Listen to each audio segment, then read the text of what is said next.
New movement for old pension संघ ने पुरानी पेंशन बहाली की मांग को लेकर भोपाल के नीलम पार्क में विशाल धरना दिया। यहां पर हजारों की संख्या में पूरे मध्य प्रदेश से आए कर्मचारियों ने एक आवाज में प्रदेश सरकार को ललकारा। उन्होंने कहा, यदि पुरानी पेंशन बहाली नहीं की जाती है तो आगामी विधानसभा चुनाव में सरकार को वोट नहीं देंगे। यहां धरने पर बैठे कर्मचारियों ने मुंडन भी कराया और सरकार की नीति पर शोक जताया।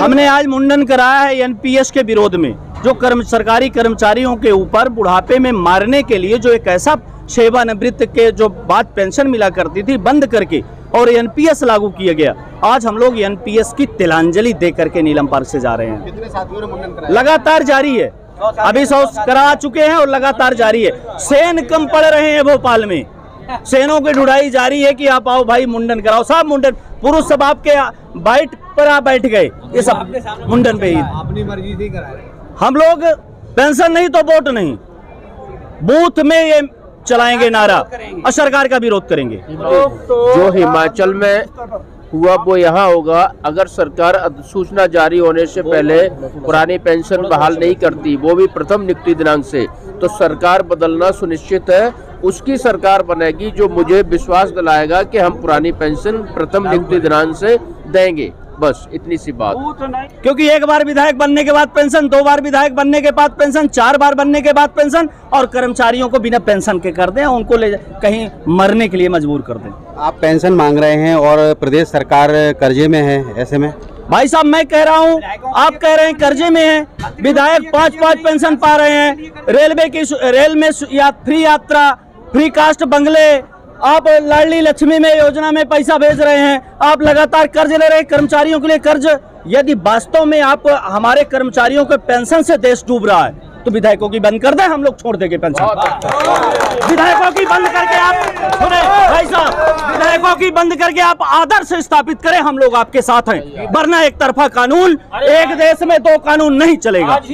आज ही घोषणा कर दे, हम लोग पेंशन नहीं लेंगे, एनपीएस भी नहीं लेंगे, 500 की पेंशन भी नहीं लेंगे, परंतु आज घोषणा कर दे। आदर्श पहले अपने में स्थापित करके बताया जाता है समाज को, फिर दूसरे को कहा जाता है कि आप ऐसा रहें। भाई साहब, तो क्या पेंशन के लिए बस कर्मचारी मिला आपको? मैं मीडिया के माध्यम से सरकार से पूछना चाहता हूं, शिवराज जी हो चाहे मोदी जी हो, कि कर्मचारियों को पेंशन देने से देश घाटे में जाता है, तो क्या माननीय विधायक सांसदों को पेंशन 2-2 4-4 देने से देश की आर्थिक स्थिति सुधार होती है? आप उनसे जरूर पूछिए, आप लोग नहीं पूछते। आप जब भी कोई बात आती है तो वो कहते हैं प्रदेश पे भार आ रहा, देश पे भार आ रहा। उस टाइम आपको ये पूछना चाहिए मीडिया को, क्या आप सांसद विधायकों को पेंशन देते, उससे भार नहीं बढ़ता? आप बंद करिए पहले। आप उनसे प्रश्न कीजिए कि आप अगर घर के मुखिया है तो क्या आप अपने बच्चों के लिए खाना कुछ और बनवाएंगे, अपने लिए और बनवाएंगे? हम लोग निरंतर ये संघर्ष कर रहे हैं और अपनी ओपीएस की मांग कर रहे हैं। हम लोगों ने भाजपा के शासन काल में मंडल स्तर से लेकर के और केंद्र स्तर तक हम लोगों ने ज्ञापन दिए हैं, पोस्ट कार्ड के माध्यम से, ज्ञापन के माध्यम से, रैली के माध्यम से, तरह तरह से हम लोगों ने सरकार के पास तक अपनी बात पहुंचाई है।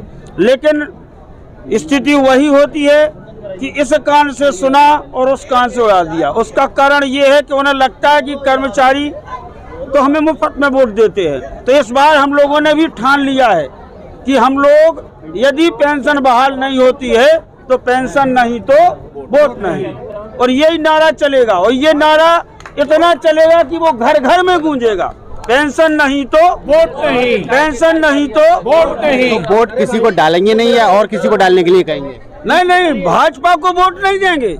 और जो हमारी कर्मचारियों के हित में हमारी बात करेगा, जैसे अभी कमलनाथ जी का जो वचन पत्र है उसमें दूसरे नंबर पर हम लोगों की पुरानी पेंशन की मांग रखी गई है। हम लोग कमलनाथ जी को सपोर्ट करेंगे। जो पेंशन की बात करेगा वही देश पर राज करेगा। जो पेंशन की बात करेगा वही देश पर राज करेगा।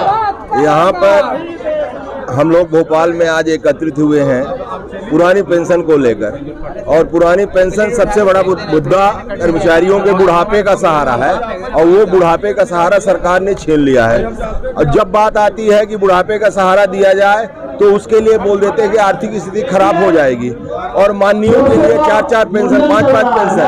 अभी इसी के डर के मारे सरकार जो है इसी के डर के मारे नई नई योजनाएं 1500 1500 की चला रही है। वो जान रही है कि हम बहुत बड़ा आघात कर रहे हैं कर्मचारियों के साथ, तो कहीं हिमाचल और कर्नाटक की तरह ना हो जाए, इसलिए नई योजना। तो हमारा निवेदन है कि आज प्रधानमंत्री महोदय का जन्मदिन है, उस पर हम सबके बुढ़ापे का सहारा बहाल किया जाए और हम सब कर्मचारियों को पुरानी पेंशन बहाल की जाए। मैं धीरज शुक्ला जिला भिंड से आया हूँ, प्रदेश कार्यकारी अध्यक्ष न्यू मूवमेंट संघ में।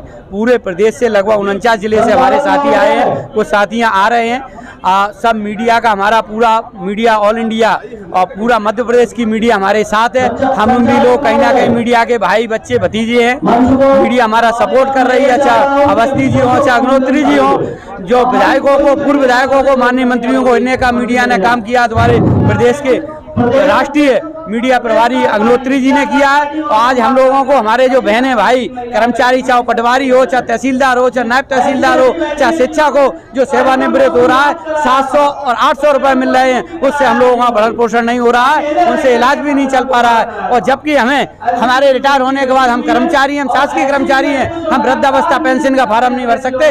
वृद्धावस्था के पेंशन के रूप में 1500 और 1000 रुपए मिलती है हमें, क्योंकि हम शासकीय कर्मचारी में 600 रुपए मिलेंगे। आप लोग बताइए 600 रुपए में हमारा परिवार चलेगा? हमारा वृद्धावस्था में क्या होगा? हम बच्चों को क्या देंगे, दामाद को क्या देंगे, बच्ची को क्या देंगे? इसलिए हमारी मांग है माननीय सब मुख्यमंत्री जी से, आप समय रहते आप इसकी घोषणा करिए। पुरानी पेंशन नहीं रहते तो हम लोगों मजदूरों को आपके खिलाफ होकर सड़कों को कर दूसरी सरकार की ओर रुझान करना पड़ेगा।